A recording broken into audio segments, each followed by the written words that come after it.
মামুন, তোর একটা কথা কই, তোর কিন্তু রিক্সাওয়ালা চাচার লগে এমন ব্যবহার করাটা ঠিক হয় নাই।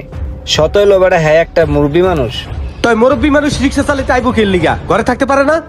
বেটা কি সাদে রিক্সা চালাইতে আইছে? আরে বেটা অভাবে পড়ে তো বেটা রিক্সা চালাইতে আছে। আর নাহলে এই বয়সে বেটা থাকবো ঘরে নামাজ পড়বো, আর হেই বেটা এখন রিক্সা চালায়। বেটা কত লোক আছে বেটা যে বেকার ঘুরতে আছে, ইয়াং ইয়াং পোলাপাইন। আজকে যদি ওনার জায়গায় তোর বাপে থাকতো তাইলে?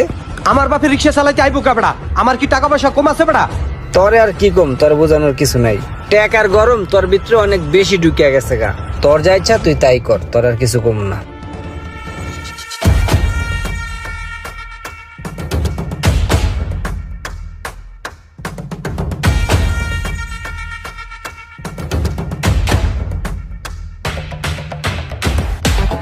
আরে ভাই আসতে যাও, তুমি তো অ্যাক্সিডেন্ট করবা ভাই। আর মিয়া চুপ করেন, আপনার কথা মতন আস্তে চালাই লইব।